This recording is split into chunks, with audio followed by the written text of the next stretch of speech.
रहे हैं, Cartesian and polar form किसकी, कॉम्प्लेक्स नंबर की।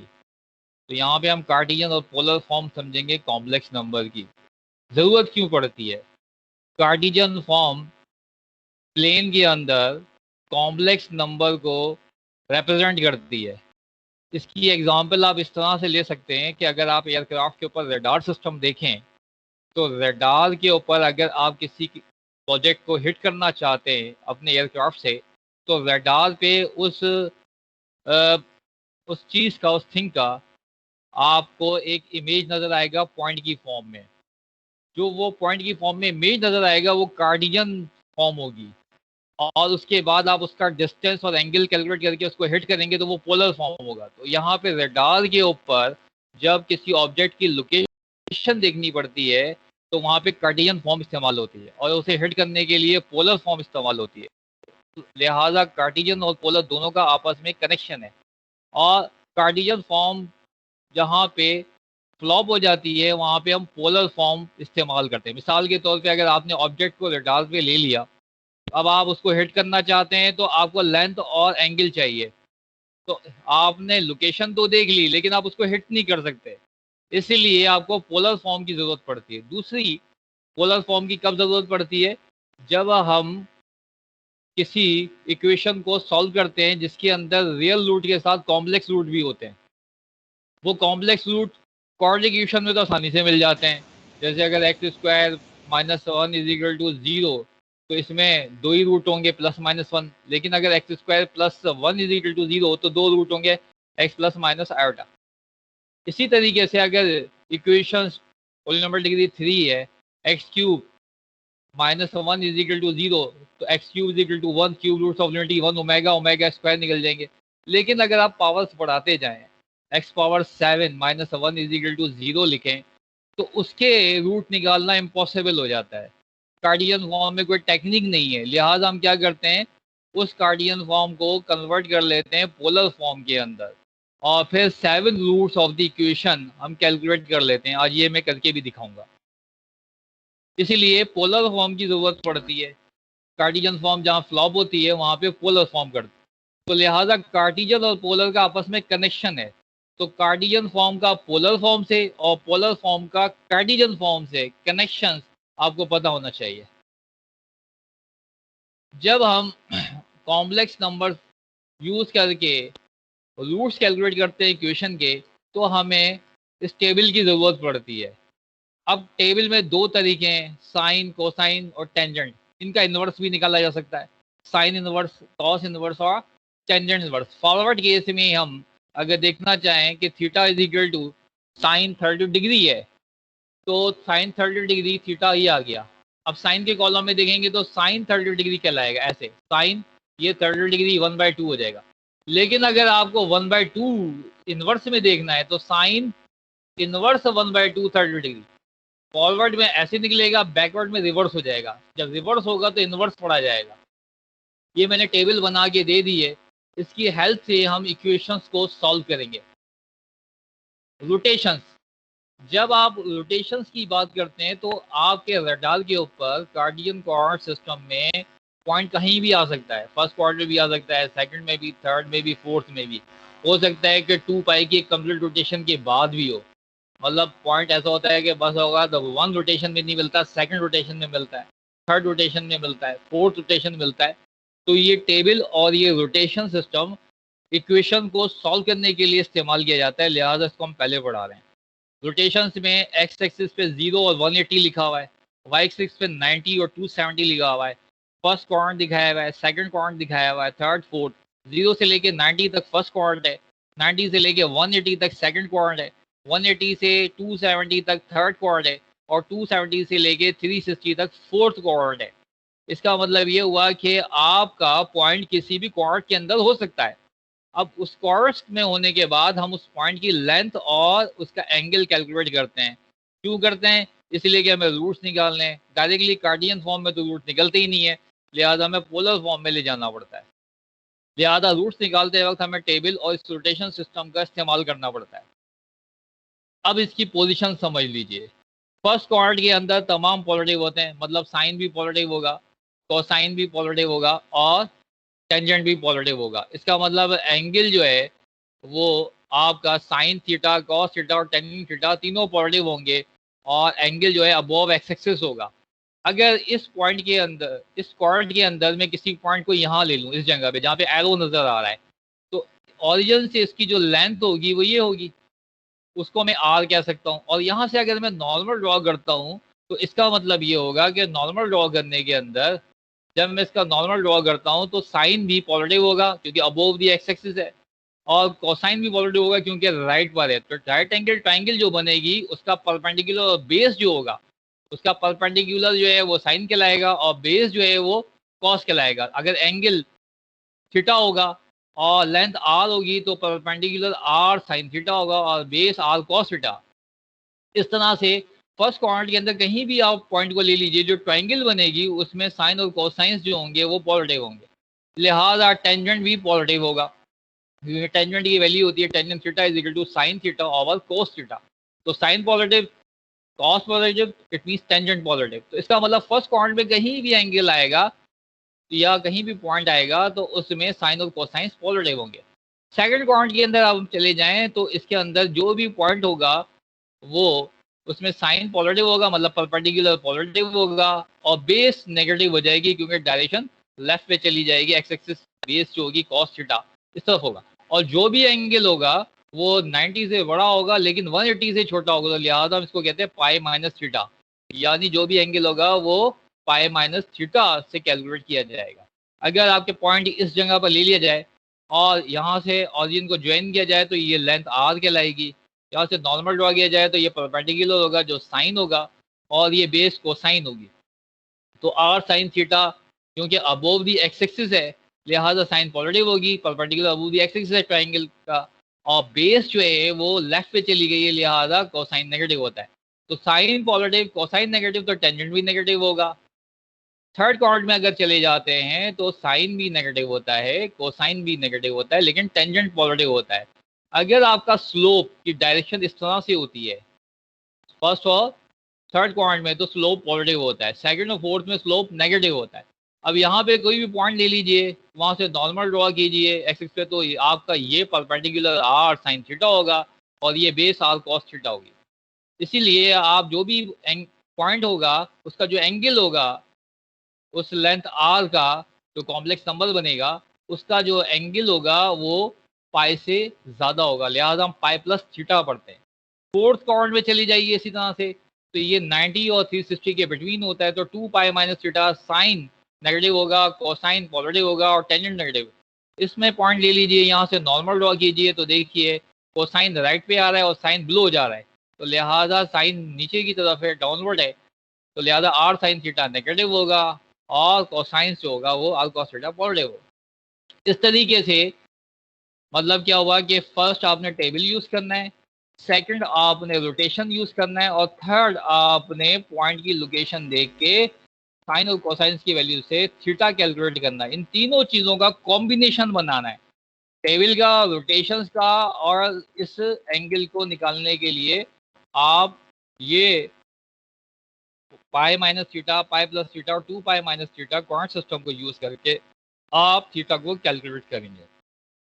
अगर आप इन तीनों को कॉम्बिनेशन नहीं बनाएंगे तो आप थीटा को कैलकुलेट नहीं कर सकते। अब आगे चलते हैं रोटेशन। फर्स्ट रोटेशन 2 पाई की होती है क्योंकि कंप्लीट जो एंगल होता है वो 360 डिग्री होता है, पाई का मतलब 180 होता है, 360 का मतलब 2 पाई हो गया। तो फर्स्ट रोटेशन, तो 2 पाई को we can write 2 into 1 pi, 2 into 1 pi की फॉर्म में आप 2 पाई को राइट कर सकते हैं, ये आपकी एक रोटेशन कहलाती है। सेकंड रोटेशन के अंदर आप देखेंगे 4 पाई, मतलब 4 पाई यानी 2 पाई प्लस 2 पाई, एक रोटेशन 2 पाई की, सेकंड रोटेशन ले लेंगे तो उसको ऐड कर देंगे तो 4 पाई, तो इसको लिख सकते हैं 2 इंटू 2 पाई। तो इसका मतलब सेकंड रोटेशन को आप लिख सकते हैं 2 इंटू 2 पाई या 4 पाई। थर्ड रोटेशन को आप लिख सकते हैं 6 पाई या 2 इंटू 3 पाई। फोर्थ रोटेशन को आप लिख सकते हैं 8 पाई या 2 इंटू 4 पाई। और के रोटेशन को यू कैन राइट 2k पाई। तो ये जनरल फॉर्मेट आ गई। जब आप इक्वेशन के रूट्स कैलकुलेट करते हैं तो रोटेशन के रोटेशन पे 2k पाई को ऐड करते हैं, ये नोट कर लीजिए। आगे चलते हैं, z is equal to x plus iota y या a प्लस आटा b, किसी तरह से भी लिखा जाए। मैंने a को x कह दिया है और b को मैंने y कह दिया है, तो ये Cartesian form of a complex number कहलाती है। इसी को अगर मैं लिखता हूँ इस तरह से r सिस थीटा, तो ये कहलाती है polar form of a complex number. यानी कॉम्प्लेक्स नंबर को मैंने दोनों फॉर्मेट में लिख दिया है, कार्टेशियन और पोलर। क्योंकि मैंने पहले भी बता दिया कि इक्वेशन को सॉल्व करने के लिए हमें कार्टेशियन फॉर्म फ्लॉप हो जाती है, लिहाजा पोलर फॉर्म में राइट करना पड़ता है। इसलिए मैंने कॉम्प्लेक्स नंबर की दोनों फॉर्म बता दी, कार्टेशियन और पोलर। यहाँ तक कोई क्वेश्चन करना है तो कर लीजिए, any question. Hello sir x plus iota y ये सर कार्टियन है और वो ये पोलर है। कार्टेशियन फॉर्म में जहां एक्स और वाई आएगा ना बेटा, वो कार्टेशियन कहलाएगी, आर और थीटा आएगा वो पोलर कहलाएगी। क्लियर? तो यस मैंने सर। सर कॉम्प्लेक्स ये नंबर को दोनों फॉर्म में लिखना सिखा दिया, कार्टेशियन और पोलर। ठीक है, सर ये 3 स्टेप आपने बोले थे जो पोलर फॉर्म में अभी लिखने, मैं आ ये रहा हूँ उस पर रिपीट आ रहा हूँ। करते हैं। एक पैरामेट्रिक फॉर्म होती है, तो अभी मैंने कॉम्प्लेक्स नंबर को कार्टेशियन और पोलर फॉर्म में लिखा है। एग्री? सर आगे चलते हैं। Yes sir. Sir ji express each of the sir following complex number in polar form. हम क्या कह रहे हैं क्वेश्चन जी? सर ये सर क्वेश्चन ये था क्वेश्चन है जी बोले। सर सर, ये ये पाए जी पाए कार्टेशियन क्या? फॉर्म को जब हम पोलर में पाए चेंज करते हैं तो सर आप कह रहे थे कि ये जो ना फिलअप होगा, तो फिलअप किस वक्त होगा सर ये अभी देखते हैं कार्टेशियन? ना, इक्वेशन जब आएगी तब क्वेश्चन कीजिएगा ये। अभी ये संभाल के रख लें, कार्टेशियन फॉर्म फ्लॉप होती है, कैसे होती है वो अभी देखते हैं। ठीक है, ओके सर। फिर आप वहां से क्वेश्चन उठाएंगे आप किसी को। Minus radical 3 plus eta express each of the following complex number in polar form. Minus radical 3 plus eta एक कॉम्प्लेक्स नंबर गिवन है आपका, ये देखिए माइनस रेडिकल 3 प्लस आयटा। सबसे पहले जब भी पेपर में इस तरह का क्वेश्चन आए, कीप इन योर माइंड, तो आप क्या करेंगे, सबसे पहले इसका ऑर्डर पेयर बनाएंगे। कैसे बनाएंगे? Minus radical 3 as it is, plus iota का मल्टीपल 1 है, कुछ नहीं है तो क्या है 1 आयटा है, तो प्लस आयटा को कॉमन में लेके जाएंगे और यहाँ जो कुछ बचेगा वो 1 होगा, वो 1 इस तरह से आ जाएगा। एग्री? ये बन गया ऑर्डर पेयर। किसी भी कॉम्प्लेक्स नंबर को ऑर्डर पेयर की फॉर्म में लिखने का जो तरीका है वो ये है कि प्लस आयटा को आप कॉमे की फॉर्म में ले जाते हैं और जो कुछ उसका मल्टीपल होता है वो सेकंड ऑर्डर पेयर के सेकंड क्वाड्रेंट में आ जाता है। ये देखिए 1, तो माइनस रेडिकल 3 कॉमा 1 ये कॉम्प्लेक्स नंबर को ऑर्डर पेयर में। तो जब भी पेपर में क्वेश्चन आएगा कोई भी कॉम्प्लेक्स नंबर होगा, अगर यहाँ लिखा होता है ए प्लस आयटा बी तो लिखते a comma b, x plus iota y तो लिखते एक्स कॉमा वाई, या 3 कॉमा प्लस 4 आयटा होता तो लिखते 3 कॉमा 4। तो इसका मतलब जो भी कॉम्प्लेक्स नंबर होगा तो सबसे पहला जो स्टेप होना चाहिए आपका, सबसे पहले स्टेप जो होना चाहिए वो ये होना चाहिए कि आप कॉम्प्लेक्स नंबर को ऑर्डर पेयर में लिख लें। अगर आप नहीं लिखेंगे तो आप पेपर में क्वेश्चन अटेम्प्ट करते हुए गलती करेंगे। वो क्या गलती करेंगे वो मैं बताता हूँ। तो सबसे पहला स्टेप क्या हुआ, जैसे ही क्वेश्चन आएगा और कहा जाएगा express each of the following complex number in polar form, यानी इस कॉम्प्लेक्स नंबर की पोलर फॉर्म लिखनी है। पोलर फॉर्म क्या है? ये वाली है, that is equal to x plus iota y. तो आपने आर सिस थीटा में कनेक्ट करना है, इस तरह से लिखना है। इसको कहते हैं कि कार्डियंस के जरिए आपने पोलर फॉर्म राइट की। इस तरह की पोलर फॉर्म को राइट करने के लिए फर्स्ट स्टेप ये होता है कि आप कॉम्प्लेक्स नंबर को सबसे पहले ऑर्डर पेयर की फॉर्म में लिखें। अगर आप नहीं लिखेंगे तो आप गलती करेंगे। वो क्या गलती करेंगे वो देखते हैं। तो सबसे पहले मैंने क्या किया, ऑर्डर पेयर बनाया। ये देखिए मैंने प्लॉट करके भी इसीलिए दिखाया है आपको। ये एक्स एक्सिस आ गया, ये वाई एक्सिस आ गया। अब मेरे पास एक्स कितना है, माइनस रेडिकल 3 है, तो मैंने एक्स पे ये लेंथ माइनस रेडिकल 3 ले ली यहाँ तक। और वाई पे हाइट कितनी है 1 है, तो मैंने ये हाइट 1 ले ली। तो इसका मतलब सेकंड क्वाड्रेंट में आया, तो मैंने लिखा माइनस रेडिकल 3 कॉमा 1। ये जो कॉम्प्लेक्स नंबर मुझे दिया गया था, इसकी प्लॉटिंग जो है वो सेकंड क्वाड्रेंट में आ रही है। सेकंड क्वाड्रेंट में ये इसकी लंबाई है जो ओरिजिन से मैंने कनेक्ट की है, और ये थीटा है। तो ये देखिए सेकंड क्वाड्रेंट में अगर मैं यहाँ से नॉर्मल ड्रॉ करूँ तो ये सेकंड क्वाड्रेंट में राइट एंगल ट्रायंगल बनती है। तो इसका मतलब ये हुआ कि मुझे ये थीटा चाहिए और ये आर चाहिए। अगर मैं आर और थीटा लिखने में कामयाब हो जाता हूँ तो मैं इस कॉम्प्लेक्स नंबर की पोलर फॉर्म बता सकता हूँ। इसीलिए मैं लिखता हूँ इस कॉम्प्लेक्स नंबर को जेड कह देता हूँ। अज्यूम किया let z is equal to minus radical 3 plus iota y, और इसकी रिक्वायर्ड जो पोलर फॉर्म मुझे चाहिए वो आर सिस थीटा। अगर मैं इसकी लंबाई कैलकुलेट कर लूँ तो आर मिल जाएगा, और ये एंगल कैलकुलेट कर लूँ थीटा जो कि सेकंड क्वाड्रेंट में आएगा, तो लाजमी तौर पे ये 90 से ज़्यादा होगा और 180 से कम होगा। जो भी निकलेगा मैं यहाँ पुट करूँगा। अब मुझे आर और थीटा चाहिए, तो आर निकालने का तरीका क्या है, कॉम्प्लेक्स नंबर के दो हिस्से होते हैं, एक एक्स होता है दूसरा वाई। तो जनरल फॉर्मेट में मैं कंपेयर कर लूंगा। इस वाली चीज को देखिए, z is equal to minus vertical 3 plus iota is equal to r cis theta, ये इसको नोट कीजिए। अब देखिए z is equal to x plus iota, y is equal to r cis theta. तो x की जगह पे क्या पड़ा हुआ है, माइनस वर्टिकल 3, ठीक है जी। और आयोटा y की जगह पर क्या पड़ा हुआ है, आयोटा y की जगह पर पड़ा हुआ है आयोटा। तो आयोटा का मल्टीपल क्या है, 1 है। तो लिहाजा हम लिख सकते हैं x is equal to minus vertical 3 और y इक्वल टू 1। तो ये मैंने x और y की वैल्यू ले ली। अब मुझे पोलर कोऑर्डिनेट्स राइट करने के लिए r का फॉर्मूला पता है, r is equal to under vertical x square plus y square. मैंने ये फॉर्मूला लिखा, this is equal to minus vertical 3, x की जगह पे माइनस वर्टिकल 3 रख दिया और y की जगह पर 1 रख दिया और सॉल्व कर लिया। तो माइनस वर्टिकल 3 का स्क्वायर 3 होता है, 1 का स्क्वायर 1 होता है। तो 3 प्लस 1 का मतलब 4 हो गया, 4 का रूट 2। तो इसका मतलब इस कॉम्प्लेक्स नंबर की जो लंबाई है वो 2 है। तो r की जगह में मैं 2 लिख सकता हूँ। अब मुझे थीटा चाहिए, तो theta is equal to tangent inverse y upon x formula लगाया मैंने, जो b अपॉन a था या y अपॉन एक्स एक ही बात है। टेंजेंट इनवर्स y की वैल्यू क्या है, 1 रख दिया मैंने, x की वैल्यू क्या है माइनस वर्टिकल 3, इस माइनस वर्टिकल 3 को माइनस को मैंने सेंटर में ले लिया, माइनस आउट हो गया क्योंकि टेंजेंट इनवर्स माइनस अल्फा, जो भी एंगल अगर नेगेटिव होता है तो ये माइनस बाहर आ जाता है टेंजेंट और साइन के अंदर। तो लिहाजा ये बाहर आ गया। अब क्या बचा, टेंजेंट इनवर्स 1 ओवर वर्टिकल 3, ये माइनस आउट हो गया। अब आउट होने के बाद अब मैं देखूंगा टेंजेंट इनवर्स 1 अपॉन वर्टिकल 3 की value, noted this point, minus तो बाहर चला जाएगा, साइन और टेंजेंट में बाहर चला जाता है, कॉस और कॉट के अंदर बाहर नहीं जाता। लिहाजा मैंने क्या किया, फॉर्मूला लगाया tangent inverse minus alpha is equal to minus tangent inverse alpha, ये फॉर्मूला इस्तेमाल किया। अब टेंजेंट इनवर्स 1 अपॉन वर्टिकल 3 की मुझे वैल्यू चाहिए, कीप इन योर माइंड, यही पॉइंट इंपॉर्टेंट है। अब यहाँ पे टेंजेंट इनवर्स 1 अपॉन वर्टिकल 3 ध्यान में रख लीजिए। अब जाइए टेबल के अंदर, जो मैंने शुरू में बताया था, ये देखिए टेबल के अंदर अब मैं टेंजेंट देखूंगा 1 अपॉन वर्टिकल 3 देखूंगा, तो ये इनवर्स हो गया। One tangent inverse 1 upon vertical 3 किसके बराबर है, पाई बाय 6 के। तो लिहाजा मैं टेंजेंट इनवर्स 1 अपॉन 3, ऐसे चलेंगे तो इनवर्स पढ़ा जाएगा, ऐसे चलेंगे तो टेंजेंट पढ़ा जाएगा। टेबल से जो एंगल की तरफ से पढ़ेंगे तो टेंजेंट पढ़ा जाएगा इस टेंजेंट को, अगर ऐसे पढ़ेंगे तो inverse, tangent inverse 1 upon vertical 3। अब इसकी वैल्यू क्या है, पाई बाय 6। तो लिहाजा टेंजेंट इनवर्स 1 अपॉन वर्टिकल 3 की जगह पे मैं राइट कर दूंगा पाई बाय 6। ये देखो माइनस अपनी जगह रहा, पाई बाय 6 ये रहा। यहाँ तक तो मैंने फॉर्मूले के जरिए निकाली। अब ये मुझे डिसाइड करना है कि माइनस पाई बाय 6 का मतलब ये होगा कि अगर मैं इस लाइन को आगे एक्सटेंड करूँ, आगे लेके जाऊँ इस लाइन को ऐसे, तो लिहाजा ये जो एक्सिस के साथ एंगल बनेगा ये छोटा सा, ये माइनस पाई बाय 6 होगा। क्यों, नीचे की तरफ जाएगा पाई बाय 6 और माइनस डायरेक्शन नेगेटिव होगी तो माइनस होगा।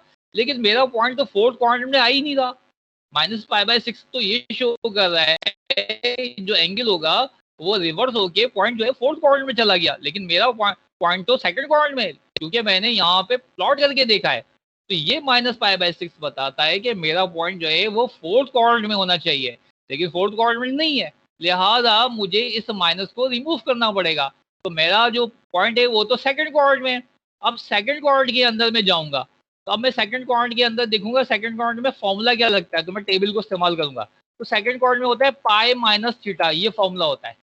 ये देखिए पाई माइनस थीटा, अब पाई माइनस थीटा में इस्तेमाल करूंगा क्योंकि मेरा पॉइंट सेकंड क्वाड्रेंट के अंदर है। तो लिहाजा मैं माइनस को इग्नोर कर दूंगा क्योंकि वो तो मुझे फोर्थ क्वाड्रेंट सिस्टम बता रहा है, मुझे तो सेकंड में मेरा पॉइंट। लिहाजा मैं इस्तेमाल करूंगा पाई माइनस थीटा, और थीटा कितना है मेरा पाई बाय 6, साइन को इग्नोर करूंगा तो पाई माइनस पाई बाय 6 लिखूंगा और सॉल्व करूंगा तो 5 पाई बाय 6। तो 5 पाई बाय 6 का मतलब होगा pi by 6 multiply by 5, pi by 6 means 30 degree. 30 को अगर मैं 5 से मल्टीप्लाई करूंगा तो ये मिलेगा 150 डिग्री। तो ये जो एंगल होगा 150 डिग्री 180 से अबोव होगा, मतलब और बिलो होगा, और 90 से अबोव होगा। तो इट मीन्स दैट ये जो एंगल मैंने निकाला है 5 बाय 6 ये सही एंगल है। ये सही नहीं है, ये कब सही होता, जब मेरा पॉइंट फोर्थ क्वाड्रेंट में जा रहा होता। मेरा पॉइंट तो फोर्थ में जा ही नहीं रहा, लिहाजा माइनस पाई बाय 6 को मुझे कन्वर्ट करना पड़ेगा by the help of the quant system. तो मैंने माइनस को इग्नोर करके पाई बाय 6, माइनस शो करता है रिवर्स कंडीशन को, लिहाजा इसको इग्नोर कर रहा हूँ। तो pi by 6 pi minus pi by 6 लिहाजा 5π/6 मेरा सही एंगल होगा। कैसे पता चला मुझे? अगर ये रोटेशन सिस्टम नहीं पता होता तो मैं शायद एंगल सही से नहीं निकाल सकता था। इसीलिए ये जो पॉइंट बना थीटा वो 5π/6, अब मैं ये 5π/6 इस जगह पे रख दूंगा और r की वैल्यू 2 इस जगह पे रख दूंगा। तो लिहाजा z is equal to minus article 3 plus iota y iota is equal to r का मतलब क्या हो गया 2 और थीटा का मतलब क्या हो गया 6 5π/6। ये मेरी polar form of a complex number बन गई। तो polar form of a complex number बनाने का तरीका क्या है कि सबसे पहले आप प्लॉट कीजिए। अगर आप प्लॉट नहीं करेंगे तो आप गलती करेंगे। किस तरह से गलती करेंगे मैं करके दिखा रहा हूँ आपको, देख लीजिए जरा कि यही पॉइंट को अगर मैं एक्सटेंड करता हूँ, ये देखिए इसी को मैं अगर एक्सटेंड करता हूँ, ये लेट्स सी, ये देखिए अब ये जो डाउनवर्ड एंगल बनेगा ये वाला ये होगा -π/6। समझ आ रही है बात? दिस एंगल से -π/6, इसको मैं कह रहा हूँ -π/6। तो ये तो फोर्थ क्वाड्रेंट में तो मेरा पॉइंट है ही नहीं, मेरा पॉइंट तो सेकंड क्वाड्रेंट में, लिहाजा -π/6 तो ये एंगल होगा, डायरेक्शन एंगल की नेगेटिव होगी, बिलो दी एक्सिस होगी तो माइनस आएगा। लिहाजा -π/6 का मतलब है फोर्थ क्वाड्रेंट में जो एंगल बनता है स्लॉट के साथ। इसीलिए मैंने 5π/6 लिखा।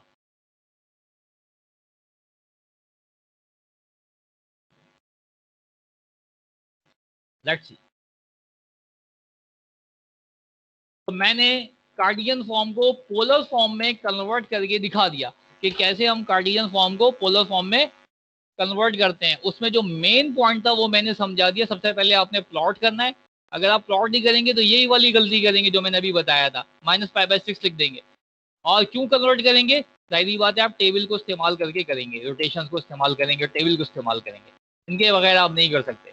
ये जो रोटेशन है 2k π, इसको मैं ड्यूमरस थ्योरम इस्तेमाल करूंगा, करके दिखाऊंगा। यहाँ तक क्लियर है? Hello yes hello, sir. Yes sir. ठीक है ना? ये Yes, पॉइंट बस sir. आप नोट कर लीजिए बेटा। आगे चलते हैं। x is equal to r cos theta, ये पैरामेट्रिक फॉर्म कहलाती है। y is equal to r sine theta, ये भी पैरामेट्रिक फॉर्म होती है। तो तीनों फॉर्म मैंने बता दी। z is equal to x plus iota y Cartesian form, x is equal to r cos theta, y is equal to r sine theta parametric form.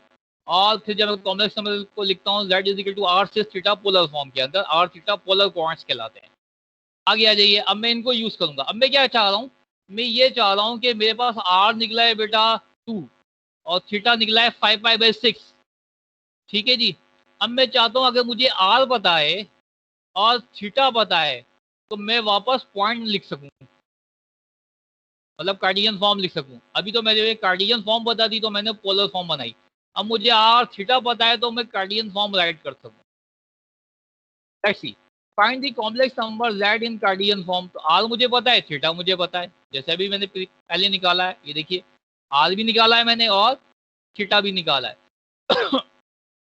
अब मैं इसकी बैक चलूंगा, तो मुझे इसकी कार्डियन फॉर्म लिखनी है, मुझे पोलर कोऑर्डिनेट सिस्टम पता है। तो सबसे पहला की पॉइंट समझ लीजिए। की पॉइंट क्या है यहाँ पे प्रॉब्लम को, जैसे उसमें की पॉइंट था कि आप प्लॉट कीजिए, ये की पॉइंट था। अगर आप प्लॉट नहीं करते तो ये वाली गलती कर देते। समझ आ रही? इस गलती से बच गए प्लॉट करने की वजह से। इसी तरीके से यहाँ पे सबसे पहले आर को छोड़ेंगे, आप थीटा को देखेंगे। ये की पॉइंट है यहाँ पे, समझ आ रही है?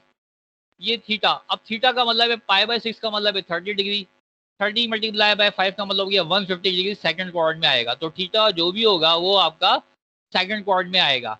सेकंड क्वाड्रेंट में आएगा, आप उसके बाद आर लेंथ 2 लेके इसको प्लॉट कर दोगे। यानी एंगल आप देखोगे कौन से क्वाड्रेंट में आ रहा है जी, आपका सेकंड क्वाड्रेंट में आ रहा है। और आर कितना है 2, ये प्लॉट कर दिया। अब ये पॉइंट आ गया आपके पास आर और थीटा, यानी यहाँ पे आर जो है वो 2 है इस पॉइंट पे, और थीटा जो है वो आपका 5π/6 है। अब आपने x और y निकालने हैं, तो लिहाजा आप इक्वेशन यूज करोगे पैरामेट्रिक। आर थीटा पता है तो x is equal to r cos theta. R का मतलब क्या है 2 रख दिया, कॉस कितना है 5π/6 रख दिया। अब 2 तो 2 रहा, कॉस 5π/6 की वैल्यू देखनी है। ये की पॉइंट है। अब ये की पॉइंट समझ आ गया। जब प्रॉब्लम सॉल्व करेंगे तो थीटा को देखेंगे, थीटा लेंगे तो थीटा सेकंड क्वाड्रेंट में आएगा। सेकंड क्वाड्रेंट में r2 लेके पॉइंट को प्लॉट कर लेंगे। ये पॉइंट r मतलब 2, थीटा हो जाएगा। अब उसके बाद पैरामेट्रिक इक्वेशन यूज करेंगे, x is equal to r cos theta 2, theta का मतलब क्या है 5π/6। अब 5 को इग्नोर कर दो अब थोड़ी देर के लिए, तो क्या मिला, cos π/6, cos π/6। 5 को छोड़ोगे अभी आप, क्यों छोड़ोगे उसकी वजह बताता हूँ। ये 5 को आपने लीव कर दिया तो इसका मतलब बना cos π/6। अब cos π/6 की वैल्यू जाके टेबल में देखोगे, क्योंकि टेबल के अंदर cos 5π/6 की वैल्यू नहीं है, बल्कि cos π/6 की वैल्यू है। ये देखो cos π/6 की वैल्यू है, ये आ गया cos, ये π/6, cos π/6 की वैल्यू रेडिकल 3/2, ऐसे ही है ना। cos π/6 की वैल्यू रेडिकल 3/2 ये है, 5π/6 तो है ही नहीं आपके पास, तो लिहाजा आपने क्या किया, cos π/6 की वैल्यू आपने रेडिकल 3/2, ये देखो ये 2 एज इट इज आ गया, cos 5 को आपने इग्नोर किया, cos π/6 की वैल्यू लिखी रेडिकल 3/2। यहाँ तक समझ आ गया। अब ये माइनस साइन कैसे आएगा, अब आप देखो सेकंड क्वाड्रेंट में कि रेड से मैंने नोट किया है, कोसाइंस क्या होती है, नेगेटिव होती है, लिहाजा ये माइनस आ जाएगा। समझ में आ गई बात। 5 को इग्नोर करके cos π/6 की वैल्यू निकालोगे। अब आप अपने पॉइंट को देखोगे कौन से क्वाड्रेंट में, सेकंड में कोसाइंस क्या होती है, नेगेटिव होती है। ये देखो मैंने दिखाया था कोसाइंस नेगेटिव होती है सेकंड में, ये देखो कोसाइंस नेगेटिव है, साइन पॉजिटिव है, टेंजेंट नेगेटिव है। तो लिहाजा आपने यहाँ से सेट किया, जब तक आप प्लॉट नहीं करोगे आपको नहीं समझ आएगा। तो लिहाजा क्या हुआ, कोसाइंस नेगेटिव हुई, लिहाजा कोसाइंस नेगेटिव के लिए 5 को इग्नोर किया था, cos π/6 की वैल्यू निकाली। अब देखोगे कि कोसाइंस नेगेटिव है तो लिहाजा इसके साथ माइनस लगा दोगे, इस 2 से 2 कैंसिल हो जाएगा, माइनस रेडिकल 3 मिल जाएगा। तो x की वैल्यू माइनस रेडिकल 3। अब निकालोगे y = r sin theta, r की वैल्यू 2 है, साइन 5π/6, 5 को इग्नोर करोगे, साइन π/6 की वैल्यू टेबल में जाके निकालोगे। ये देखो टेबल के अंदर साइन π/6 लिखा हुआ है आपका, ये 1/2 है, साइन π/6 1/2 है, इसको रख दोगे। अब सेकंड क्वाड्रेंट के अंदर साइन क्या होता है, पॉजिटिव होता है, तो लिहाजा आप करोगे साइन π/6, तो 5 को इग्नोर किया, साइन π/6 की वैल्यू 1/2। अब साइन क्या होती है सेकंड क्वाड्रेंट के अंदर, अबोव द एक्सिस पॉजिटिव होती है, तो प्लस साइन आएगा, प्लस साइन को लिखते नहीं है, 2 से 2 कैंसिल हो जाएगा, 1 आ जाएगा। तो लिहाजा z = x की जगह रख दोगे माइनस रेडिकल 3 और y की जगह रख दोगे 1, तो आयटा 1 से मल्टीप्लाई होगा तो आयटा ही मिलेगा। तो ये वापस आपके पास कार्टेशियन फॉर्म आ गई। तो इसका मतलब कार्टेशियन फॉर्म से आप पोलर फॉर्म लिख सकते हो और पोलर फॉर्म से आप कार्टेशियन फॉर्म लिख सकते हो। इज इट क्लियर और not? Yes sir. Clear sir. ठीक है ना, क्लियर हो गया ये यस बात सर। कि किस तरह से आप कार्टेशियन से पोलर लिख सकते हो, पोलर से कार्टेशियन। ये तो आसान सी बात थी जो मैंने लिखी है और इसमें जो की पॉइंट थे वो समझा दिए। अब आगे आते हैं डेमरस थ्योरम। डेमरस क्या कहती है, डेमरस ये कहती है कि अगर आपके पास एक कॉम्प्लेक्स नंबर है जिसका रेडियस 1 है, यानी z = सिस थीटा। मैंने कॉम्प्लेक्स नंबर की जो फॉर्म बताई है पोलर कोऑर्डिनेट सिस्टम के अंदर, वो बताइए z = x + आटा y = r सिस थीटा, यही बताइए ना। तो r की वैल्यू अगर 1 हो जाए यहाँ पे तो z = सिस थीटा बनेगा, और सिस की वैल्यू होती है cos theta + iota sine theta. तो लिहाजा मैं क्या कह रहा हूँ, cos theta + iota sine theta या दूसरे फॉर्म में सिस थीटा, नीचे देखो सिस थीटा लिखा हुआ है, होल पावर n, तो ये पावर n इसके एंगल से मल्टीप्लाई हो जाती है, cis n theta, where n is any integer. Integer का मतलब नेगेटिव भी हो सकता है और पॉजिटिव भी, -1 -2 -3 -4 +4 +3 कुछ भी हो सकता है। तो लिहाजा cos को मैंने सिस थीटा को एक्सपेंड कर दिया, cos theta + iota sine theta, whole power n है, तो ये पावर उसके एंगल से ज़रूर हो जाती है, cos n theta + iota sign n theta. ऐसे लिखो या ऐसे लिखो एक ही बात है, ये शॉर्ट नोटेशन में है। तो लिहाजा ये कहलाती है डिमरस थ्योरम। तो डिमरस थ्योरम में क्या है कि जब भी फॉर्म आपके पास कॉम्प्लेक्स नंबर की सिस थीटा होगी जिसमें रेडियस 1 होगा, उसमें आप, या लेंथ 1 होगी, उसमें आप क्या करेंगे, जो पावर्स होगी उसको एंगल से मल्टीप्लाई कर देंगे। तो याद कर लीजिए ये सिस थीटा होल पावर n बराबर होती है सिस n थीटा के। इस स्टेटमेंट को किसने दिया था, डेमरस ने दिया था, लिहाजा ये डेमरस थ्योरम कहलाई। अब इस थ्योरम को हम अप्लाई करेंगे पर्टिकुलर प्रॉब्लम के ऊपर। सॉल्व दी फॉलोइंग इक्वेशंस, मैंने कहा था ना इक्वेशंस को सॉल्व करने के लिए कार्टेशियन फॉर्म नहीं लगती बल्कि पोलर फॉर्म लिखती है। अब x³ + 1 = 0, ये आप इक्वेशन को सॉल्व करना चाहते हैं, तो इससे भी डिफिकल्ट हो सकती है, x⁻7 देख लीजिए, x⁻7 + 1 = 0, इस तरह की इक्वेशन हो। x³ + 1 को तो हम सॉल्व कर सकते हैं a³ + b³ के फॉर्मूले से, तो लिहाजा वो बनेगा a plus b a square minus a b plus b square, और फिर a प्लस बी के इक्वल टू 0 लगाएंगे और एक रियल रूट निकलेगा, एक दो क्वाड्रेटिक इक्वेशन अप्लाई करके कॉम्प्लेक्स रूट निकाल लेंगे। तो इसके जो रूट निकलेंगे वो निकलेंगे -1 माइनस ओमेगा स्क्वायर निकलेंगे। अब हम बात करते हैं कि अगर इसको हम पोलर कोऑर्डिनेट सिस्टम के जरिए निकालें तो पोलर कोऑर्डिनेट से हम किस तरीके से यूज करके इस इक्वेशन के रूट निकाल सकते हैं। तो पहले मैंने बताया कि x cube is equal to -1 हो जाएगा, और क्यूब रूट्स ऑफ यूनिटी लगाओगे तो रिजल्ट मिलेगा x is equal to minus omega square. आप करके देख लीजिएगा a cube plus b cube के फॉर्मूले से सॉल्व इसको। अब आ जाइए, अब मैं इसको यहाँ यूज करता हूँ पोलर कोऑर्डिनेट सिस्टम यूज करके। तो x cube is equal to 1 को शिफ्ट किया तो -1, और -1 को मैं लिख सकता हूँ प्लस आयोटा 0 लगा के ये कॉम्प्लेक्स नंबर बना लिया जिसका इमेजिनरी पार्ट 0 है। तो इसका मतलब हुआ कि -1 can be written as -1 plus iota 0। अब मैं आ जाइए आर थीटा निकालूंगा। पोलर फॉर्म में लिखने के लिए मुझे आर और थीटा चाहिए। तो आर बराबर होगा अंडर -1 का स्क्वायर और 0 का स्क्वायर, ये देखो। तो लेंथ आ गई 1। थीटा बराबर है tan इनवर्स 0 अपॉन -1।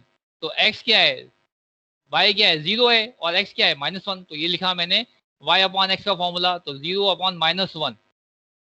उसके बाद अब मैं यहाँ से डिसाइड करूंगा, अगर मैं इसको डिवाइड कर देता हूँ तो 0 डिवाइड बाय -1 तो 0, तो tan इनवर्स 0 आएगा।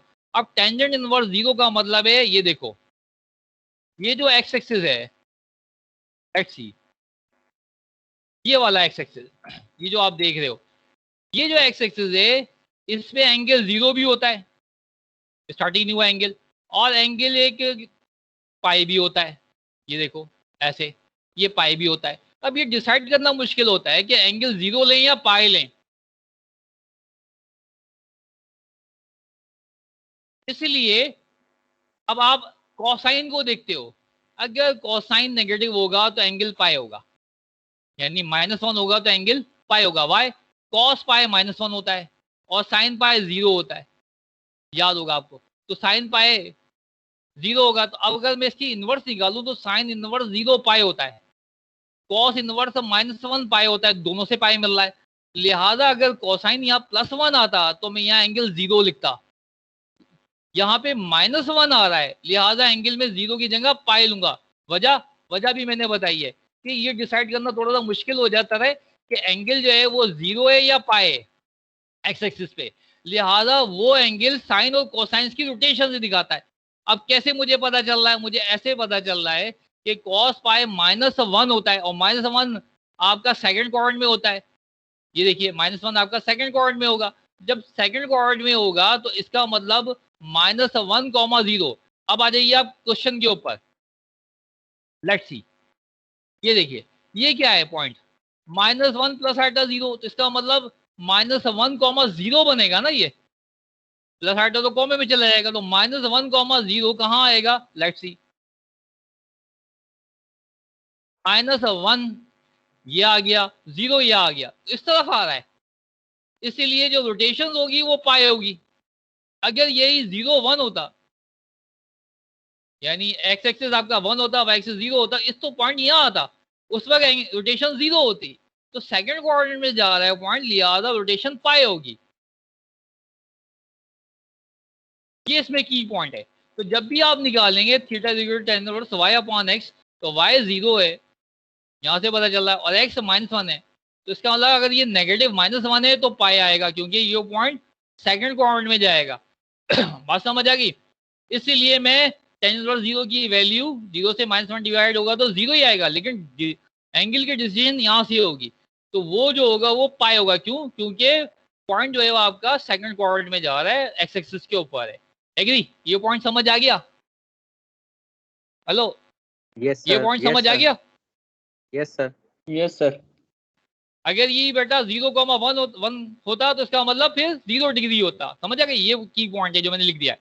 तो लिहाजा मैं इसको लिखूंगा, आर की जगह में रखूंगा 1 और थीटा की जगह में रखूंगा पाई, तो ये बन जाएगा 6 पाई।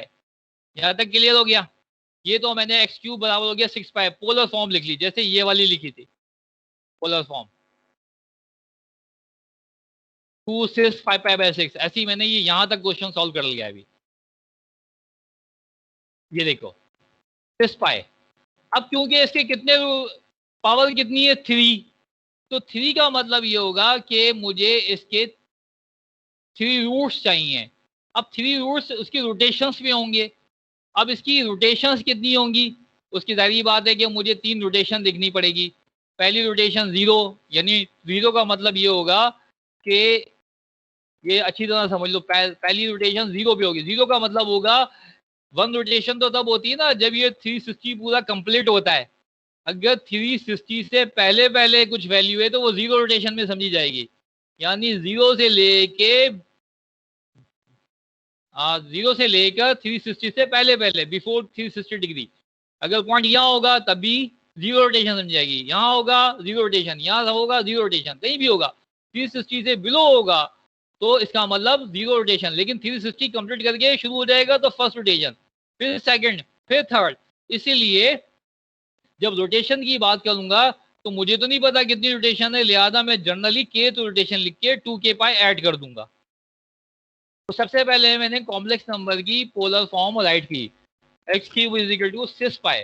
जब मैंने सिस पाई लिख दिया तो इसका मतलब ये हुआ कि एक्स क्यूब, अब मैं यहाँ पे k लिखूंगा, k का मतलब है k रोटेशन, और पाई में इजाफा कर दूंगा एंगल 2k पाई का। क्यों? क्योंकि मैं रोटेशन देख रहा हूँ, ये वाली पहली रोटेशन, दूसरी रोटेशन, तो जो मेरा एंगल बनेगा उसमें मैं क्या इजाफा करूंगा 2k पाई, क्योंकि मैं रोटेशन देख रहा हूँ। तो सबसे पहले पोलर फॉर्म में लिखा, k पे एंगल के अंदर 2k पाई का इजाफा कर दिया, तो ये बन गया एक्स के cube is equal to cis pi plus 2k pi. Clear? यहाँ तक समझ आ गया रोटेशन का? पूछना है कुछ? हेलो, पूछना है? ऐड क्यों करते हैं हम सर?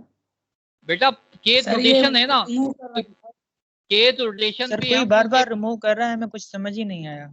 कहाँ रिमूव कर रहा हूँ, मैं तो बता रहा हूँ। ये देखो, प्लीज इम्पोर्टेंट ही बना दे पहले। ये देखो, ये देखो x cube is equal to 6 pi, यहाँ तक क्लियर है? या फिर 5 को छोड़ दें। दोबारा देखो, जी sir. X cube is equal to 6 pi, यहाँ तक क्लियर है?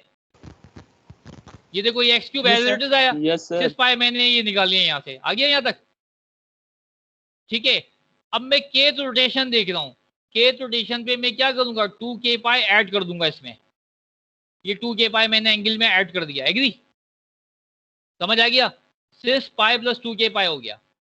अब मैं क्या करूंगा, इस पावर 3 को यहाँ से रिमूव करूंगा, तो 1/3 लिखूंगा, लेफ्ट पे भी और राइट पे भी। ये फॉर्म समझ आ गई?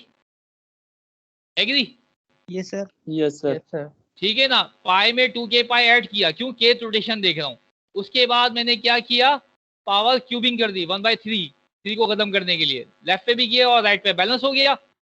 अब मैं लगाऊंगा डीमोलस थ्योरम। डीमोलस थ्योरम क्या कहती है? पावर उसके एंगल से मल्टीप्लाई हो जाती है, तो लिहाजा ये जो पावर 1/3 है वो क्या होगा, इसके एंगल पाई प्लस 2k पाई से मल्टीप्लाई हो जाएगी, तो 1 से ये मल्टीप्लाई होगा और 3 नीचे आ जाएगा। आएगा नहीं आएगा?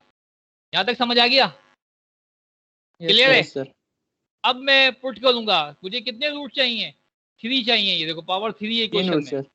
तो मैं k इज इक्वल टू 0 1 2 3 हो गई है, 0 से स्टार्ट करूंगा 1 2, याद हो गया? अब मैं यहाँ पे 0 रखता हूँ, k की जगह रखो 0, तो क्या हो जाएगा 0 6 पाई/3। बन रहा ही नहीं बन रहा? ये पाए यहाँ 0 रखा, क्लियर हो गया यहाँ तक? अब 6 को खोलते हैं, yes sir. Cos plus iota sine, तो कॉस पाई/3 प्लस आल्टा साइन पाई/3, 6 बराबर होता है cos theta plus iota sine theta, तो कॉस पाई/3 प्लस आल्टा साइन पाई/3। क्लियर हो गया? अब कॉस पाई/3 की वैल्यू टेबल से जाके देखोगे, वो होती है 1/2 जो टेबल शुरू में बताई थी, और 6 पाई/3 की वैल्यू टेबल से जाके देखोगे वो क्या होती है, रेडिकल 3/2। तो ये एक रूट मिल गया, समझ गए? इस इक्वेशन का एक रूट यानी x की एक वैल्यू ये होगी। Is it clear not? Yes, clear है? Yes sir. Yes, sir. There sir. अब आ जाओ नेक्स्ट वैल्यू पुट करो बेटा, 1 रखोगे तो क्या हो जाएगा 2 × 1 2 पाई, 2 पाई प्लस पाई 3 पाई, 3 पाई/3, तो देखो मैंने 1 रखा तो बना 2 पाई प्लस पाई और 3, बन रहा है नहीं बन रहा? ठीक है जी। अब इसको ऐड कर दोगे तो 3 पाई/3 हो जाएगा, तो इसको ब्रेक कर दूंगा, cos 3 पाई/3 प्लस आल्टा साइन 3 पाई/3, 3 से 3 कैंसिल हो जाएगा, तो cos पाई की वैल्यू टेबल से मिलेगी -1, 3 से 3 कैंसिल हो जाएगा, साइन पाई की वैल्यू मिलेगी 0, तो लिहाजा ये दूसरा रूट मिल जाएगा -1, मिल गया? क्लियर हो गया? समझ आ रही है? yes, Agree? Yes sir. Sir. Yes sir. अब आ जाओ नेक्स्ट वैल्यू क्या है 2, यहाँ 2 रखोगे तो क्या हो जाएगा 4, 4 पाई, पाई प्लस 4 पाई बाई 3, देखो लिखा पाई प्लस 4 पाई बाई 3। अब आ जाए ऐड करोगे तो 5 पाई बाई 3 आ जाएगा, कॉस 5 पाई बाई 3। तो 6 को ब्रेक करोगे कॉस प्लस आल्टा साइन, तो cos 5 pi by 3 plus iota sine 5 pi by 3, cos 5 pi by 3। 5 pi by 3 कहाँ होगा, सेकंड क्वाड्रेंट में होगा, याद है। पाई बाई नहीं, पाई बाई 3 का मतलब होता है 60 डिग्री। 60 को 5 से मल्टीप्लाई करो, कितना आ गया 300। तो 300 का मतलब फोर्थ क्वाड्रेंट होगा नहीं होगा, 270 से और Yes, sir. 360 के बिटवीन फोर्थ क्वाड्रेंट होता है। क्लियर हो गया। तो कॉस जो होगा वो फोर्थ क्वाड्रेंट में आएगा। ये जब फोर्थ क्वाड्रेंट में आएगा तो फोर्थ क्वाड्रेंट में कोसाइन पॉजिटिव होती है। तो आप क्या करोगे, 5 को इग्नोर करके कॉस पाई बाई 3 की वैल्यू लोगे, वो आएगी आपके पास 1/2। 5 को इग्नोर करके कॉस पाई बाई 3 की वैल्यू लोगे, वो आएगी 1/2। अब यहाँ से डिसाइड होगा 300 है फोर्थ क्वाड्रेंट, और फोर्थ क्वाड्रेंट में कोसाइन पॉजिटिव होती है, लिहाजा प्लस साइन आएगा। अब आ जाओ साइन 5 पाई बाई 3, तो 5 को इग्नोर करके साइन पाई बाई 3 के लिए लोगे, वो होगा रेडिकल 3/2। और क्योंकि फोर्थ क्वाड्रेंट है, फोर्थ क्वाड्रेंट में साइन क्या होती है, नेगेटिव होती है, लिहाजा माइनस साइन आ जाएगा। बस ये तीनों रूट निकाल लिया आपने। एग्री, समझ आ गई बात। Yes sir. Yes, इसी sir. जी सर। इसी तरीके से ये क्वेश्चन देखो, ये भी आसान है। x power 7 + 1 = 0। अब इसको उस तरह से सॉल्व नहीं कर सकते जिस तरह से आपने a³ + b³ के फैक्टर कर लिए थे, यहाँ नहीं हो सकते। x पावर 7 + 1 पावर 7 कैसे लगाओगे, पॉसिबल ही नहीं है। तो वो ऐसी इक्वेशन थी पहले वाली x³ + 1 वाली, कि जिसको a³ + b³ के फॉर्मूले से कर सकते हो, लेकिन इस इक्वेशन को नहीं कर सकते। लिहाजा उसी तरीके से 1 को शिफ्ट करोगे, -1 + आल्टा 0 लिख दोगे, r से थीटा इसकी पोलर फॉर्म होगी, ये बनाओगे तो वो ऐसी ही बनेगी जैसे पहले बनी थी। तो ये सिस पाई बन जाएगी, cos पाई -1 होता है, sin पाई 0, सिस पाई आ गया। 7 है kth रूट देखोगे तो kth में पाई में 2k पाई ऐड कर दोगे, वही स्टेप है। 1/3 से किया था, यहाँ 1/7 से करोगे 7 को रिमूव करने के लिए, तो 1/7 डिवोर्स अप्लाई कर दोगे तो ये ऐसे आ जाएगा। क्लियर हो गया यहाँ तक। ये तो वैसे ही है ना जैसे अभी बताया था। अब यहाँ पे आप Yes, sir. इसके रूट निकालोगे, कैसे रूट निकालोगे, पुट करोगे k = 0 1 2 3 4 5 6, ये 7 रूट होंगे ना। जब आप 0 रखोगे तो मिल जाएगा सिस 0 π/7, तो सिस पाई + 0/7 सिस π/7। 1 रखोगे तो क्या मिल जाएगा 2 पाई + पाई 3 π/7, ये मिल रहा है। 2 रखोगे तो क्या मिलेगा सिस 4 π/7। इसी तरह से 3 रखोगे तो क्या मिलेगा 6 5 और 6 7 π/7 मिल जाएगा। मैंने यहाँ पे 1 2 3 4 रूट निकाले हैं, मतलब मैंने 3 तक गया हूँ। आप 4 रखो जरा, 4 रखोगे तो क्या मिलेगा 8 पाई + पाई 6 9 π/7। 5 रखोगे तो क्या मिलेगा 10 + 1 11 π/7।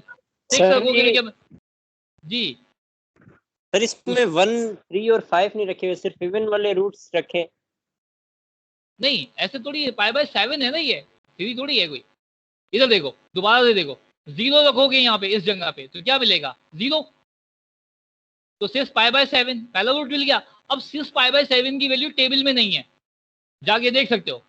cos π/7 की क्या वैल्यू टेबल में है, ये देखो, क्या टेबल में π/7 लिखा हुआ है, नहीं है ना। नहीं सर। No sir. इसलिए इस वैल्यू को हम सर सॉल्व नहीं करेंगे, इस वैल्यू को एज इट इज रखेंगे। ये देखो एज इट इज रखा ना मैंने 6 π/7, समझ आ गई बात सही जी। सही है सर। 1 डालोगे तो क्या आएगा 1 रखो, 2 पाई + पाई 3 3 पाई बाई π/7, 7 सर। तो इसकी वैल्यू हम टेबल में जानते ही नहीं है। 3 को हटाओगे तो π/7 तो हम जानते ही नहीं है। एग्री, एज इट इज रखेंगे। 2 रखोगे तो क्या आएगा 4 पाई + पाई 5 π/7 आ गया। 3 रखोगे तो क्या आएगा 6 पाई + पाई 7 π/7, 7 से 7 कैंसिल हो जाएगा तो क्या मिलेगा 6 सर पाई जी। पीछे जिस तरह से हम कर रहे थे सर, अगर 3/7 को अलग कर दे और सिर्फ पाई की वैल्यू रखें। रख के देखो कुछ भी नहीं होगा, क्योंकि टेबल में वो वैल्यू नहीं है। इसको निकालने के लिए अब तरीका ये है, अगर आप इसकी वैल्यू निकालना चाहते, वैसे तो एज इट इज रखो, अगर आप इंटरेस्टेड हो निकालना चाहते हो तो सिस को ब्रेक करोगे कैसे, cos π/7 + आल्टा sin π/7। एग्री, ठीक यस सर, है। ऐसे होगा सर। cos π/7 आप कैलकुलेटर उठाओ, उसे यूज करो, cos π/7 निकालो, समझ आ गई बात। और डेसिमल फ्रैक्शन में डिग्री बनेगी। आ जाएगी। कॉस पाई बाय 7 कैलकुलेटर से निकलेगा। पाई का मतलब क्या होगा 180, 180 को 7 से डिवाइड करोगे, जो वैल्यू आएगी उसका कॉस लोगे, तो आपके पास एक पर्टिकुलर नंबर मिल जाएगा, रेडियन फॉर्म आ जाएगी। डिग्री को हम रेडियन में कन्वर्ट करेंगे ना। इसी तरह से 3 पाई, पाई की वैल्यू 180, 3 से मल्टीप्लाई करोगे, 7 से डिवाइड करोगे, फिर कैलकुलेटर यूज करोगे। तो कैलकुलेटर के जरिए तो कैलकुलेट कर सकते हो, लेकिन टेबल के जरिए नहीं होता, इसलिए आधा इसको हम एज इट इज रखते हैं। इसी तरीके से जब आप 5 रखोगे, मैंने 3 तक गया हूँ, ये देखो 3 तक, तो मिल जाएगा 7 से 7 कैंसिल हो जाएगा 6 पाई। 6 पाई का मतलब वो cos pi plus iota sine pi, और कॉस पाई की वैल्यू होती है -1 और साइन पाई की वैल्यू होती है 0। टेबल में मौजूद है, लिहाजा मैं -1 लिख सकता हूँ उसकी जगह। आगे आपने खुद निकालना है। 4 रखोगे तो क्या आ जाएगा 8 pi plus pi 9 pi by 7, तो 6 9 पाई बाय 7 इसके बाद आएगा। तो इसके बाद आप 5 रखोगे तो क्या हो जाएगा 5 multiply by 2 10, 10 plus 1 11, 11 pi by 7 आ जाएगा। और 6 रखोगे तो आपके पास 13 पाई बाय 7 आ जाएगा। एग्री? 13 सर। ये मैंने हैंडआउट्स में अपलोड भी कर दिया है, समझ आ गई बात। इसी तरीके से अगर पावर यहाँ पे 12 होती, x power 12 plus 1 is equal to 0, तो उसको सॉल्व करने के लिए हम क्या करते, उसको सॉल्व करने के लिए हम x पावर 12 इसी तरह भी यूज कर सकते थे, यहाँ 12 आ जाता। लेकिन उसका आसान तरीका ये होता है कि x पावर 12 प्लस 1 का मतलब होता है, आप 12 को लिख सकते हो किस तरीके से लिख सकते हो, आप 6 की पावर लिख सकते हो, 6 यानी x पावर 12 को लिख सकते हो 6 होल स्क्वायर 2 लिख सकते हो ना, 6 होल स्क्वायर 2, और सीधा 1 को लिख सकते हो। तो ब्रेक करके भी कर सकते हो, वैसे भी कर सकते हो। तो आगे चलते हैं, यहाँ तक क्लियर हो गया कि किस तरह से मैंने टेबल को सिर्फ जी जी में इमेजिनरी नंबर हमेशा 0 आएगा, इमेजिनरी पार्ट नहीं, जरूरी नहीं है। इस इक्वेशन में 0 हो रहा है ना, जरूरी थोड़ी है। अगर इक्वेशन में मिडिल टर्म भी होती तो फिर कुछ और आता। मिसाल के तौर पे ये इक्वेशन नहीं होती, x power 7 plus x cube plus 1 is equal to 0। बात समझ आ रही है? x power 7 plus x cube plus 1 is equal to 0। अब उसके लिए तो ये ट्रिक फेल हो गई ना। कॉम्प्लेक्स नंबर कैसे हम इसमें 7 रूट्स कैसे तलाश करें, x power 7 plus x cube plus 1 is equal to 0। तो इसका मतलब ये हुआ कि ये ट्रिक फेल हो गई, यहाँ पे डेमरस फेल हो जाती है। जरूरी नहीं है कि सारी इक्वेशन को डेमरस सॉल्व कर सके, इसीलिए तो एडवांस टेक्निक्स में न्यूमेरिकल पढ़ाई जाती है। न्यूमेरिकल के जरिए रूट्स निकल जाएंगे, x power 7 plus x cube plus 1 is equal to 0, या कैसी भी इक्वेशन हो, x power 7 plus 5 x power 6 plus 3x square, कुछ भी हो। मैंने तो सारी वर्ल्ड में जितनी इक्वेशन है उनको सॉल्व किया है न्यूमेरिकल के जरिए। तो डेमरस सारी प्रॉब्लम को सॉल्व नहीं करती है, याद रखिए। सम को करेगी और बहुत सारी को नहीं करेगी। यूं समझ लिए कि आप समंदर के अंदर या आप रिवर के अंदर एक बकेट डालते हैं, जितना वाटर आपकी बकेट में आ जाएगा उतनी प्रॉब्लम सॉल्व कर रहे हैं आप, बाकी रिवर तो बाकी है, वो तो फेल हो जाता है। तो इसलिए डेमरस चंद प्रॉब्लम को ही सॉल्व करती है जिनको रियल कोऑर्डिनेट सिस्टम सॉल्व नहीं करता, लेकिन सबको भी नहीं करती। अब सबके लिए तो फिर एडवांस टेक्निक है, कॉम्प्लेक्स न्यूमेरिकल एनालिसिस, उसमें पढ़ाते हैं हम। यहाँ तक क्लियर हो गया? एग्री? जी यस सर, ये राइट साइड पे जो आपने value- लिखा हुआ है r इक्वल टू, ये आपने बता रहे थे 0 कब लेंगे और पाई कब लेंगे, सर ये काइंडली रिपीट कर दें। बेटा ये देखो ना, आप सबसे पहले तो आप इस पॉइंट को प्लॉट करो, -1 प्लस आटा 0 कहाँ जाएगा, करके दिखाता हूं मैं। देखो -1 प्लस आटा 0, ये पॉइंट मैंने प्लॉट करना है, तो ये कहाँ होगा, कौन से क्वाड्रेंट में जाएगा, सेकंड में जाएगा ना, सेकंड क्वाड्रेंट, सेकंड में x एक्सिस पे आएगा। जी सर। सेकंड में जब x एक्सिस पे, जो मैं आपको अभी वहां कह रहा था, ये देखो सेकंड में x एक्सिस पे, ये देखो ये जो मैं कह रहा हूँ इधर देख लो, सेकंड में x एक्सिस पे आएगा, यही आएगा ना। अगर मैं ये लंबाई -1 लेता हूँ, ऐसे ही है ना, x -1 है, तो शो नहीं हो रहा। x एक्सिस पे -1 ले लो और y पे 0, एग्री? तो सेकंड क्वाड्रेंट में आएगा। सेकंड क्वाड्रेंट में क्या होगा, एंगल पाई नहीं होगा। दूसरा यहाँ से देख लो, होगा सर, पाई होगा इधर सर। देखो, इधर देखो, cos पाई किसके बराबर है, यहाँ -1 होगा। ये मैंने गलती से 1 लिखा हुआ, इसको -1 कर लो, ये cos पाई -1 होगा, ठीक है। इसको हम बाद में चेंज कर देंगे, ये -1 लिखा जाएगा, यहाँ पे साइन माइनस की आएगी। तो इसका मतलब क्या हुआ कि आप इसकी वैल्यू को यहाँ से डिसाइड करोगे। लेट्स सी, पॉइंट को देखोगे -1, 0 तो कॉस क्या है -1 कॉस पाई, तो -1 बराबर होता है कॉस पाई के और 0 बराबर होता है साइन पाई के। ये लिखा है ना मैंने, ये देखो लिखा है। तो मैंने की पॉइंट ये बताया था कि अगर जब थीटा निकालोगे tan इनवर्स 0/-1, अगर यहाँ -1 आएगा तो पाई एंगल लोगे, क्योंकि 0 डिवाइड बाय -1 तो 0 ही बनता है ना। इससे तो एंगल पे आप 0 लिख जाओगे, गलती कर जाओगे। तो अगर ये -1 है तो पाई लिखोगे, अगर ये 1 है तो 0 लिखोगे। बस ये ध्यान में रख लो। अब आगे चलते हैं, यहाँ तक कंप्लीट हो गया सर जी। सर यहाँ पे अगर 7 होता तो इस वक्त जो के की वैल्यू 3 नहीं लगा सकते सर क्या? नहीं नहीं, वो नहीं हो सकता। अभी देखो मैंने आपको अपलोड किए नोट्स, उसमें देख लेना, फिर क्वेश्चन करना। बायनोमल थ्योरम, बायनोमल Okay. थ्योरम को लिखने का तरीका ये होता है a प्लस बी, 2 टर्म है, 3 टर्म की बात नहीं कर रहा। ये देखो a plus b whole power n, दोनों लीनियर हैं, पावर 1 है दोनों की, होल पावर n। तो how can you write a power n plus n combination 1 a power n-1, upper में से लोअर निकालोगे n-1 बनेगा, और b के साथ लोअर आएगी b पावर 1, दोनों को ऐड करोगे तो n-1 और 1 वापस n बनना चाहिए, plus n combination 2 a power n-2 b square plus n combination 3 a power n-3 लिखना था मुझे, ये मैंने गलती की है, यहाँ n-3 आएगा, b पावर 3 आएगा, plus dot dot n combination r a power n-r, मैं सही करके लिख दूंगा इसको, b power r plus dot dot plus b power n। ये स्टेटमेंट कहलाता है बायनोमल थ्योरम का। अब इसको कहाँ इस्तेमाल करते हैं स्टेटमेंट को? एप्लीकेशन ऑफ डीमरस थ्योरम में अप्लाई करते हैं। To express cos n theta and sin n theta as finite sum of the trigonometric function of theta, cos n theta plus iota sin n theta. अब ये जो angle में n है ये वापस पावर बन जाता है, ये देखो cos थीटा एंगल से निकाल दिया मैंने दोनों के, cos theta plus iota sin theta whole power n। इसको कहते हैं एप्लीकेशन ऑफ डेमरस थ्योरम। मैंने क्या किया, डेमरस का रिवर्स केस इस्तेमाल किया, जो पावर थी वो एंगल से मल्टीप्लाई हो तो डेमरस थ्योरम, एंगल से निकल के फिर पावर बन जाए तो इसका मतलब एप्लीकेशन ऑफ डेमरस थ्योरम। अब यहाँ पे क्या है, मल्टीपल थीटा का क्या है n है, तो मल्टीपल कहलाएगा n multiple of theta. Multiple of theta जो ब्रेक होगा पावर्स के अंदर, तब हम उसको कहते हैं application of डेमरस theorem.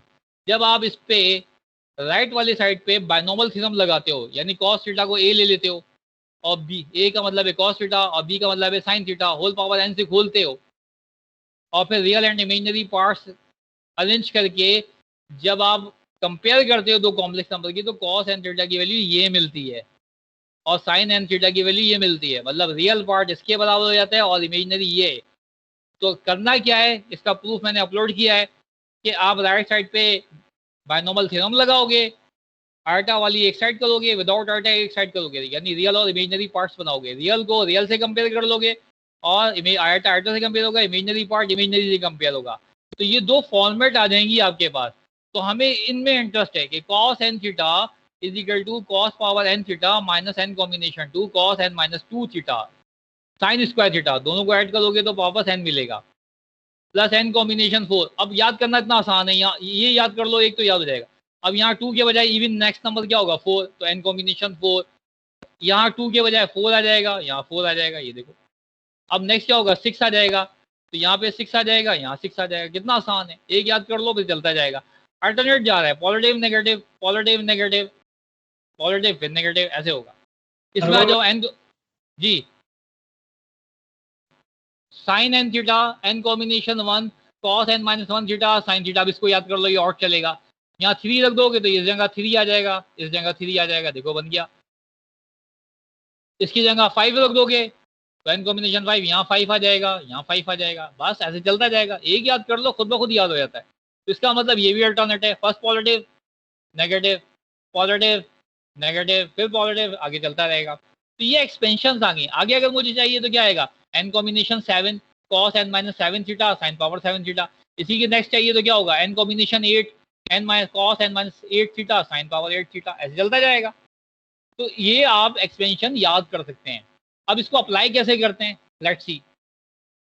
Prove that cos 4 theta is equal to 8 cos power 4 theta. ये देखो मल्टीपल पावर्स में ब्रेक हो रहा है, -8 cos square theta plus 1। Proof करना है ये एक्सपेंशन, तो कैसे करेंगे, जाहिर बात है कि ये फॉर्मूला लगाएंगे cos n theta is equal to, ये मैंने लिख दिया पूरा फॉर्मूला जो पीछे बताया सारा।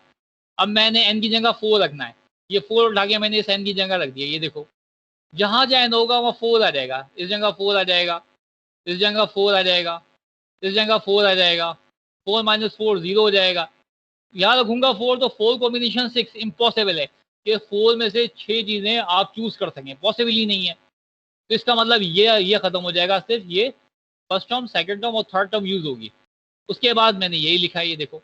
लिखने के बाद अब मैं कॉम्बिनेशन को सॉल्व कर रहा हूँ। कॉम्बिनेशन को सॉल्व करने का तरीका है n combination r, n factorial यानी upper factorial, lower factorial, upper minus lower factorial. ये देखो ये अप्लाई किया मैंने, 4 फैक्टोरियल, 2 फैक्टोरियल, 4 माइनस 2 2 फैक्टोरियल, ये वाला फॉर्मूला इस्तेमाल किया मैंने। सॉल्व किया इसको, 4 3 2 फैक्टोरियल, 2 फैक्टोरियल कैंसिल हो गया, 2 को ब्रेक कर दिया, 2 इंटू 1, 2 से 4 कैंसिल होगा, 2 3 6 मिल गया मुझे। यानी 2 फैक्टोरियल 2 फैक्टोरियल कैंसिल होगा, 2 से 4 कैंसिल होगा, 6 मिलेगा। अब ये जो 6 मिला है मुझे, 4 कॉम्बिनेशन 2 की जगह पे मैं 6 रख सकता हूँ। अब आ जाओ, n कॉम्बिनेशन n अपर और लोअर दोनों एक जैसे हैं तो 1 हो जाता है, तो लिहाजा 4 कॉम्बिनेशन 4 1 के बराबर यहाँ 1 रख दूंगा। तो cos 4 माइनस 4 का मतलब 0 थीटा, cos 0 का मतलब 1 हो जाएगा, साइन पावर 4 थीटा बचेगा। तो cos 4 थीटा as it is, cos power 4 theta इसकी वैल्यू 6 रख दी मैंने, cos square theta sine square theta, ये देखो आ गया, और ये 1 बन गया और ये भी 1 बन गया, लिहाजा साइन पावर 4 थीटा मिल गया। यहाँ तक तो बहुत आसान है। अब मैंने अपने क्वेश्चन को देखना है, सारी क्वेश्चन कोसाइन की फॉर्म में। यहाँ रिजल्ट ये कोसाइन है मेरे पास, ये कोसाइन के साथ साइन लगा हुआ है, ये साइन लगा हुआ है, जबकि मुझे रिजल्ट तो कोसाइन की फॉर्म में चाहिए। लिहाजा साइन पे मैं आइडेंटिटी लगाऊंगा, साइन स्क्वायर थीटा होता है 1 माइनस कॉस स्क्वायर थीटा, इस पर भी आइडेंटिटी लगा दूंगा और सॉल्व कर दूंगा। जब मैं इसको सॉल्व करूंगा तो cos power 4 theta, cos power 4 theta और 6 ये अरेंज हो जाएंगे, 8 मिल जाएगा, ये और ये अरेंज हो जाएंगे, 8 कॉस स्क्वायर थीटा और ये +1 एज इट इज आ जाएगा, तो आइडेंटिटी प्रूफ हो जाएगी। यहाँ पे मैं क्या करूंगा, 1 माइनस कॉस स्क्वायर थीटा को a माइनस मल्टीप्लाई कर दूंगा, तो कॉस स्क्वायर थीटा 1 से रब होगा तो 6 times of cos square theta minus minus plus हो जाएगा, 6 कॉस पावर 4 थीटा हो जाएगा। इसको मैंने a minus b whole square के फॉर्मूले से खोल दूंगा, तो जब खोलूंगा तो a स्क्वायर का मतलब 1 माइनस का 2 कॉस स्क्वायर थीटा और प्लस का कॉस पावर 4 थीटा, अरेंज कर दूंगा, प्रूफ हो जाएगा। तो ये यहाँ पे मैंने एप्लीकेशन ऑब्जेक्ट ड्यूमरस थ्योरम यूज करके इसको प्रूफ कर दिया कि कॉस 4 थीटा बराबर होता है 8 cos power 4 theta minus 8 cos square theta plus 1। बहुत आसान सी बात थी जो मैंने आपको करके दिखा दिया। क्लियर, आगे चलते हैं। x is equal to cos theta, मैं पहले लिखता था कॉम्प्लेक्स नंबर की form, z is equal to x plus iota y, और फिर मैं लिखता था r सिस थीटा। r अगर 1 हो जाए तो मिलता है सिस थीटा, और सिस थीटा को मैं लिख सकता हूँ cos theta plus iota sine theta. तो z is equal to cis theta मतलब z is equal to cos theta plus iota sine theta, यहाँ z के बजाय मैं x कह रहा हूँ। क्लियर हो गया, ये कॉम्प्लेक्स नंबर की पोलर फॉर्म है जिसका रेडियस 1 है, z is equal to cis theta, तो z को मैंने x कह दिया है और सिस थीटा को मैं कह रहा हूँ cos theta plus iota sine theta. Agree. अब इसकी पावर अगर मैं -1 ले लूँ सर ये, जी पूछे सर ये चीज रिपीट कीजिएगा। देखो अभी मैं दिखाता हूँ आपको, यहाँ से देखो, ये समझ आ रहा है, ये इक्वेशन नजर आ रही है, z is equal Yes, to sir. X plus iota y is equal to r cis theta, यहाँ तक क्लियर है। अगर Yes, sir. मैं इस r को 1 कह दूं तो क्या मिलेगा, सिस थीटा मिलेगा, मिलेगा ना Yes, सिस sir. थीटा। अच्छा, यस सर। सिस थीटा को मैं लिख सकता हूँ cos theta plus iota sine theta. Yes sir, Agree? ठीक है। तो z बराबर Yes, किसके sir. हो गया, cos theta plus iota sine theta के, ऐसे ही है ना। Yes sir. अब आ जाओ,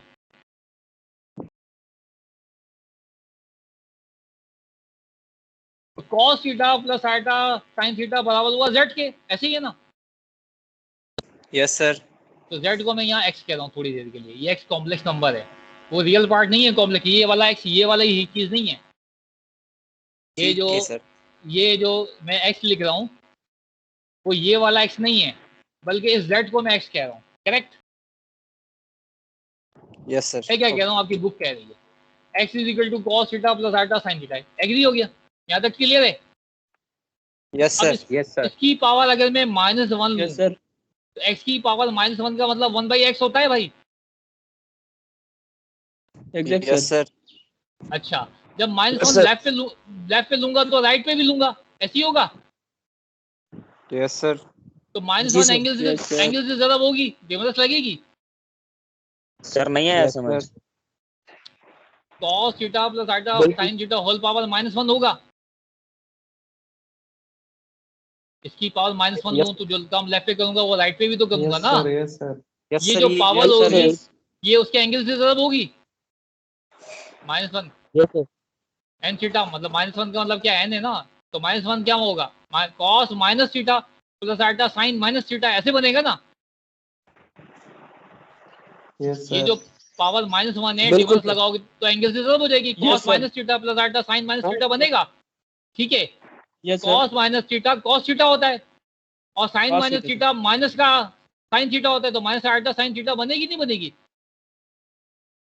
क्लियर हो गया? बनेगी ठीक है सर, ये क्लियर हो गया।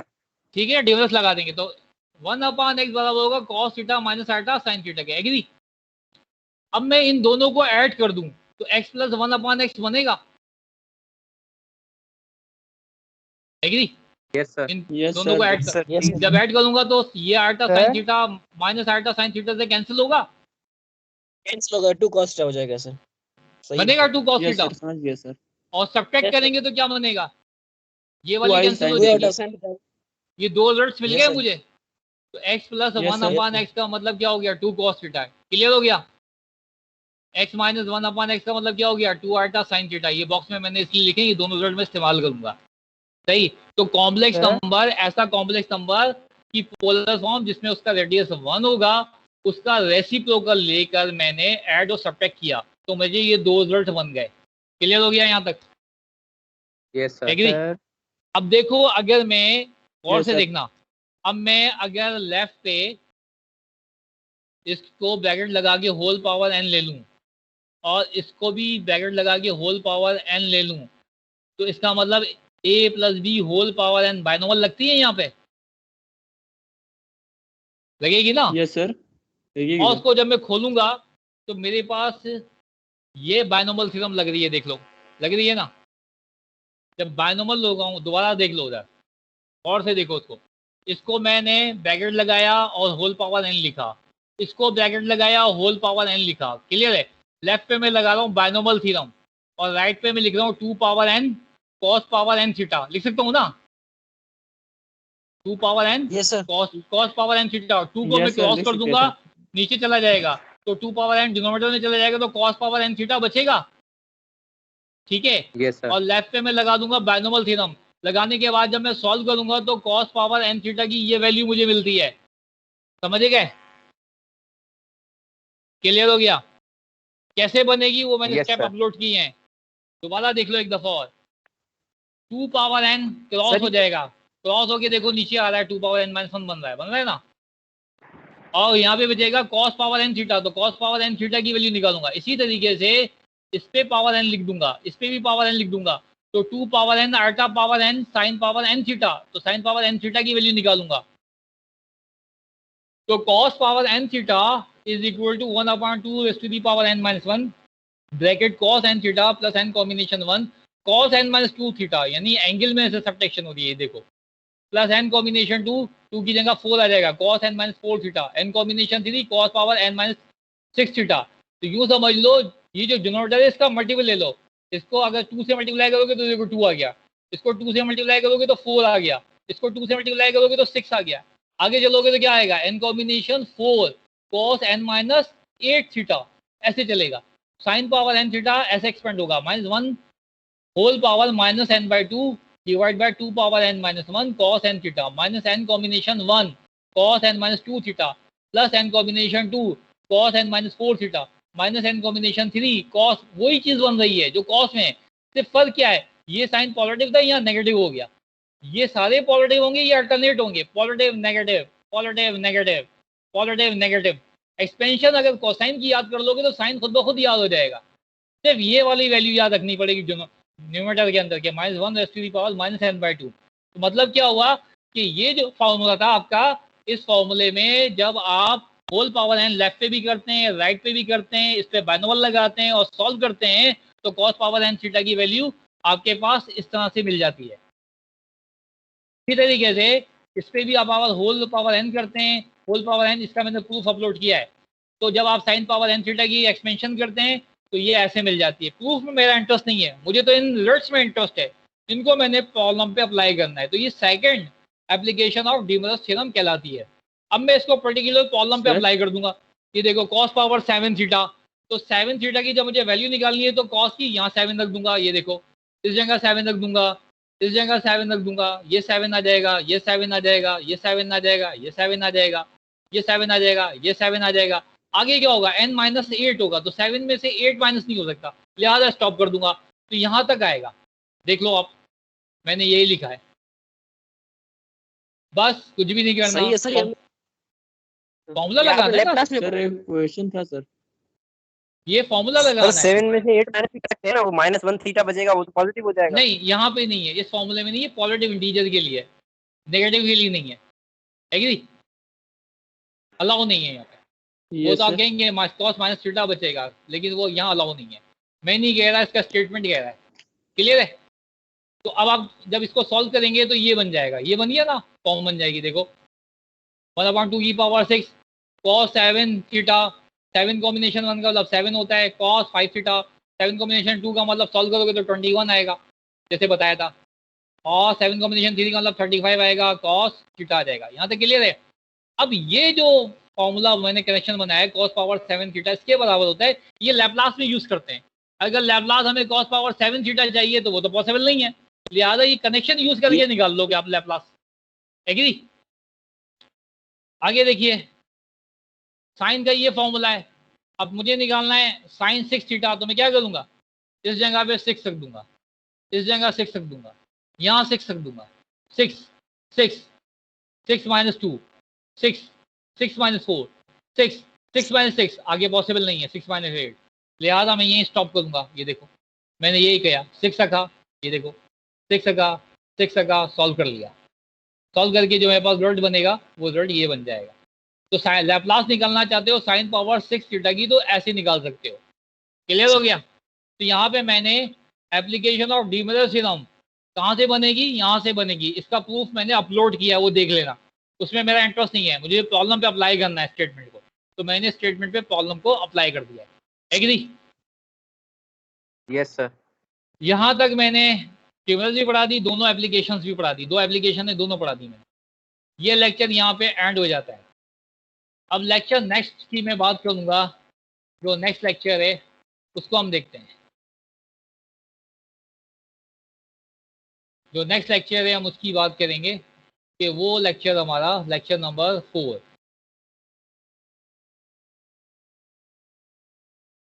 ठीक है जी, लेक्चर नंबर 4 को मैं रिकॉर्डिंग पे लगाऊंगा।